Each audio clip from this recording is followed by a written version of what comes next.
nawe wigeze ubona ukuntu ubuzima bw'abantu mu gice cyabwo kibanga butangaje? Hari ibintu byinshi bikorwa n'abantu mu bwihisho ku buryo uramutse uhawe ububasha bwo kubimenya wakumirwa. Nko ku bagore, hari ibintu utapfa kubwirwa n'uwo ari we wese ko babikora, nyamara babikora mu bwihisho, muri dushe, mu bwogero, bari mu bwiherero, igihe nta wundi ubareba.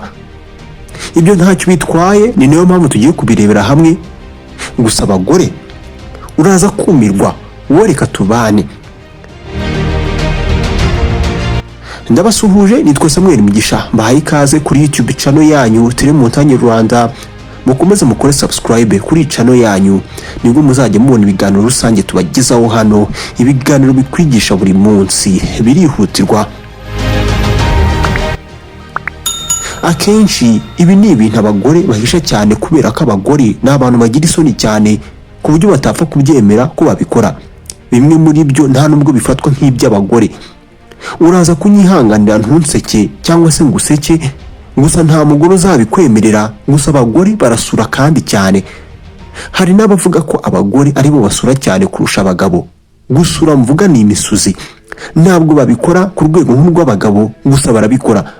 Umuganga mu bijyanye n'urwungano ngogozi Dr. Paul Nakashiap avuga ko abagore nibura umugore umwe aba ashobora gusura inshuro 10 kugeza kuri 20 ku munsi. Nyamara niba usura uri umunyamahirwe, kubera ko ibi ni ikimenyetso ko uri muzima ahanini mu bijyanye cyangwa se mu byerekeye mu gice cy'umunda. Abagore bakora ikindi kintu nyamara batajya bapfa kwemera, ni ibyitwa cyber stalking. Ni nko kukuneka cyangwa se kuneka abandi mu buryo bw'ibanga. Ushobora kubukorana n'umugore, umukobwa akaba gukunda gusa akaba atabikubwira, ntanabikwereke. Kirazira cyane ku bagore, gusa mu buryo bumwe cyangwa se ubundi abakuneka kandi agukurikirana bucece. Ashobora kujya gukurikirana ku mbuga nkoranyambaga zawe mwibanga. Ni abantu bagira amatsiko cyane, ni abagore, kandi izi mbuga nkoranyambaga zigaburira ayo matsiko yabo. Amafoto yawe baba banayatunze utanabizi. Ikindi kintu, ntabwo wapfa kubikeka, gusa bamesa imyenda yabo y'imbere gake cyane kurusha uko wabitekereza. Nubwo imwe mu myinshi mu myambaro yabo y'imbere iba ikeneye ko bayimesa cyangwa se imeswa kandi bakoresheje amaboko yabo kandi bakabikora kenshi, gusa bo usanga benshi babikora gake, usanga batanayimesa bihoraho.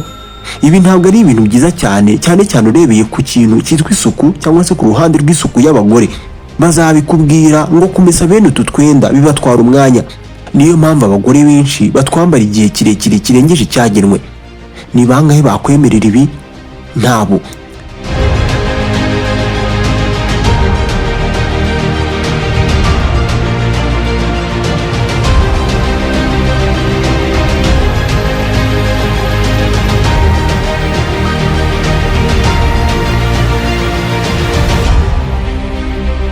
Buriya abagore nta nubwo bajya bamesa mu mutwe habo bihagije, bitandukanye n'abagabo. Abagabo benshi iyo bagiye mu bwogero boga mu mutwe kandi buri gihe. Abagore bamwe na bamwe ibi bintu babikora gake. Ibi ubusanzwe ntabwo ari ibintu bibi, kuko bivuga ko ari ibintu byiza ku musatsi. Kubera iki? Kubera ko bituma umusatsi udatakaza amwe mu mavuta meza kamere yawo. Usibye ibyo gukaraba mu mutwe, bazakubwira ko binabatwara umwanya. Ku bagore benshi iyo birebye mu kirahuri cyangwa se miruware, babona bafite umubyibuho ukabije. Ibi nabyo ntabyo waruzi. Igitsina gore abenshi muri bo bahangayikishwa cyane nuko bagaragara mu bandi, ndetse no kuba baba bafite ingano nyayo itarengeje urugero. Tugendeye ku bushakashatsi, umuhangayiko dukomora cyane ku buryo tugaragara mu bandi uruzuye mu bantu benshi cyane uyu munsi. Ari nayo mpamvu umuntu abahangayikijwe cyane no kuba yaba afite ibiro bikwiye. Mu bushakashatsi hafashwe abagore n'abakobwa bifuzaga ibiro bigenwe cyangwa se bya biro bumva ko ari byiza kuri bo bikwiye. Ubundi abatoranyijwe basabwa kwireba mu kirahuri cyangwa se miruware. Ubundi bamara kwireba bagafata kamwe mu dukarita 12 bari bahawe, twari twanditseho amagambo. 34% mu babajijwe bahisemo ijambo ngo ndabyibushye. Abagore ariko nanone igitsina gore bakunda kwihagarika mu bwogero. Biratangaje. Mu by'ukuri abagabo n'abagore ibi bintu bose barabikora, gusa ibi ni ibintu bibi cyane ku bagore. Kwihagarika uhagaze Kwihagarika uhagaze ku bagore bishobora kwangiza ahagana mu rukenyerero rwabo. Ubuzima gatozi bwaho nuko hakora ahitwa pelvic floor. Bitekerezaho neza, niba waravutse bakakwita umugore uteye ku buryo utaremewe kwihagarika uhagaze. Niyo uhagarara mu buryo bwitwa Captain Morgan's pose, akaguru kamwe aho ukazamura cyane hejuru, uruhago rwawe n'inyama ziruzengurutse ntabwo zizavunguka bikwiye, ntabwo zizigera zifunguka bikwiye.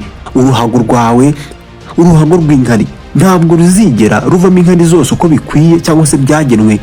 Bityo rero niba wihagarika uhagaze uri umugore urarya irimenge. Dr. Alicia Geoffrey Thomas niwe uvuga ibi ngibi.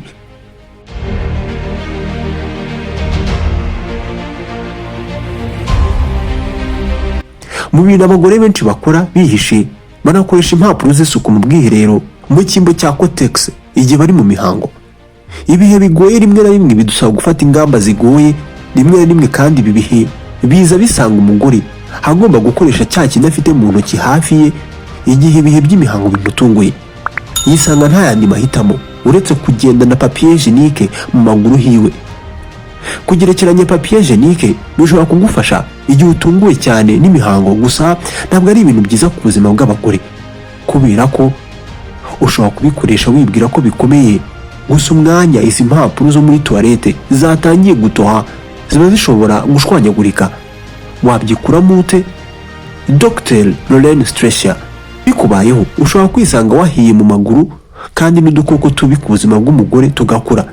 Isomo rikomeye: gendana buri gihe agakoresho ko kwitwaza k'isuku kagenwe ka kotegisi ku gitsina gore igihe uri mu mihango.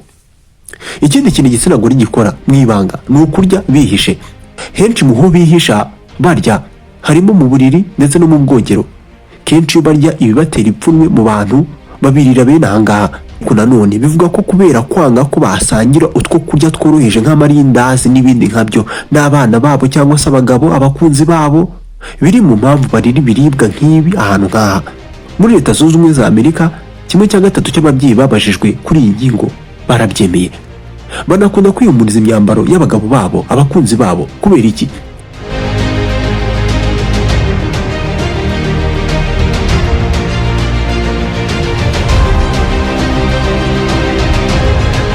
Bakundana, impumuro ni kimwe mu bintu bishigikira urukundo. Niyo mpamvu abagore bakunda kwiyumuriza imyambaro y'abagabo n'abakunzi babo. Wigeze wumva wakihumuriza imyenda ya sheri wawe? Abagore ibi barabyumva cyane. Ku bagore gukora ibi bivuga ko bibagabanyiriza umuhangayiko. Kwihumuriza icyuya cy'umugabo ku mugore bigabanya umuhangayiko. Ibyo nabyo ntabyo waruzi. Nuko bimeze.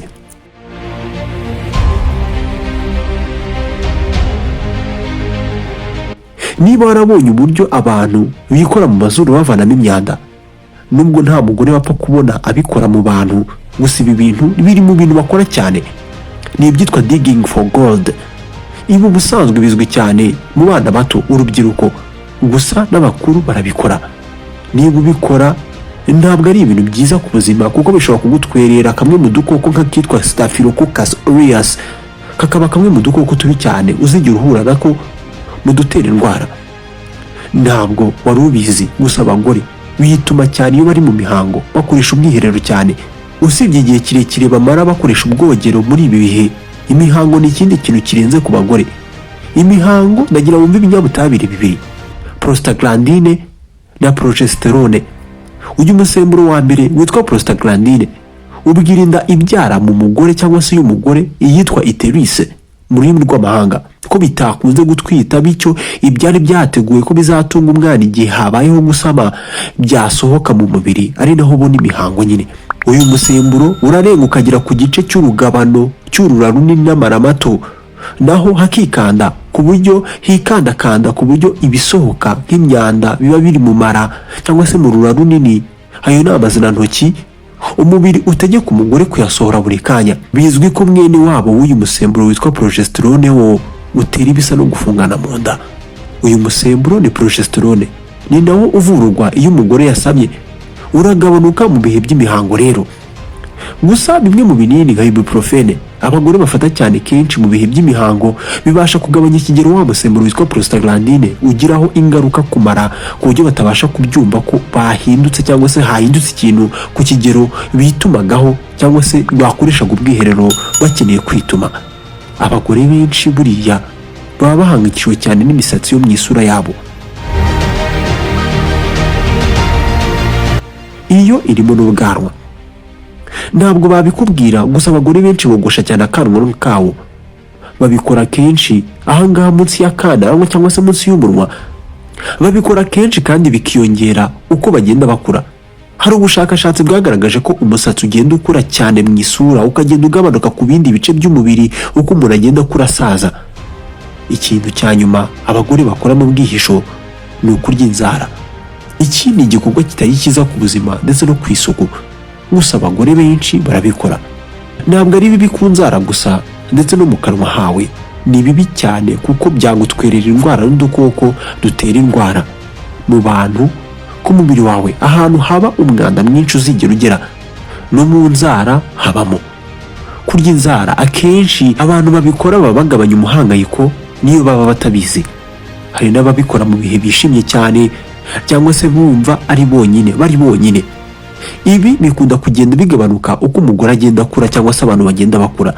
Gusa nanone niba urya inzara ufite imyaka 30 kuzamura byashoboka ko waba unarwaye ahubwo. Nshuti bakunzi bacu, nishimira ko mugumye gukurikira Télé Montagne Rwanda. Ikiganiro naha tugisoreje. Iki kiganiro wagikunze manuka munsi iyi video wandike ijambo rigira riti duhereze ibindi. Nanjye ndashyiramo agatege dusho kubahereza ibiganiro byiza byinshi. Kugira buri cyawe ahagana iburyo hari ibindi biganiro wareba ntibigucike. Mwibuke mugura subscribe birihutirwa.